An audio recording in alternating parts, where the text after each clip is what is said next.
मुंबईतून ठाण्यापर्यंत चांगल्या वेगाने आलो, पण ठाण्यात आल्यानंतर वेग मंदावला. तसे माझा वेग मंदावणारा अजून जन्माला यायचा आहे. वाहतूक कोंडीमुळे हा वेग मंदावला होता. ठाणे म्हणजे एक शिवसैनिकांची पिढी आहे. त्या काळात ठाणे हे ठाणेकरांना आनंद देणारे होते. मात्र आज ठाणे ठेकेदारांचं झालं आहे, अशी टीका शिवसेना पक्षप्रमुख उद्धव ठाकरे यांनी उपमुख्यमंत्री एकनाथ शिंदे यांच्यावर केली. ठाण्यातील गडकरी रंगायतन येथे शिवसेना उपनेते दिवंगत अनंत तरे यांच्या जीवनावर आधारित योगेश कोळी लिखित अनंत आकाश अर्थात आठवणीतले अनंत तरे या पुस्तकाचं प्रकाशन उद्धव ठाकरे यांच्या हस्ते झाले.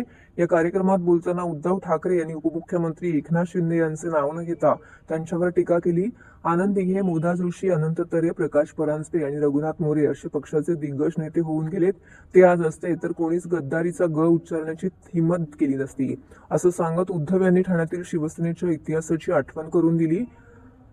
इथं काही झाले की शेती करायला जातात, तेथे हेलिकॉप्टरने जातात, शेती करतात की रेडे कापतात माहीत नाही, अशी टीकाही त्यांनी शिंदेंवर नाव न घेता केली आहे. शिवसेनेवर संकट आलं की आणखीन मजबूत होते. श्रीवर्धनच्या निवडणुकीत अनंत तरे माझ्या खांद्याला खांदा लावून उभे होते.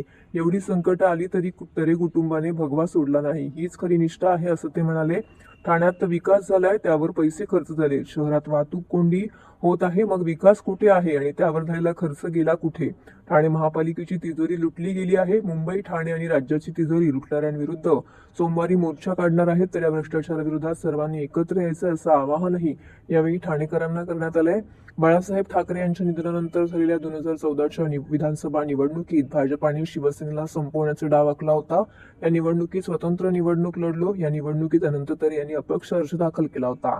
तेव्हा अमित शहा यांच्या चरणी लोटांगण घालून वाचवा वाचवा असा आंबरटा फोडणारे लोटांगणीवर माझ्याकडे आले आणि म्हणाले, तरेंना समजावा नाही तर निवडणुकीत पराभव होईल. त्यावेळी मी तरेंना समजावले की आधी भाजपाला रोखूया आणि नंतर आपल्यातील मानपान बघूया. त्यावेळेस तरे म्हणाले होते की हा माणूस एक दिवस दगा देईल आणि तेच झाले. कधी कधी निष्ठेचे मुखवटे लावून काही जण आपल्या भोवती फिरत असतात. आपल्याला ते कळत नाही. त्यावेळेस तरेंचे ऐकले असते तर आज पश्चाताप झाला नसता, अशी ही कबुली यावेळी उद्धव ठाकरे यांनी या कार्यक्रमांतर्गत दिली आहे.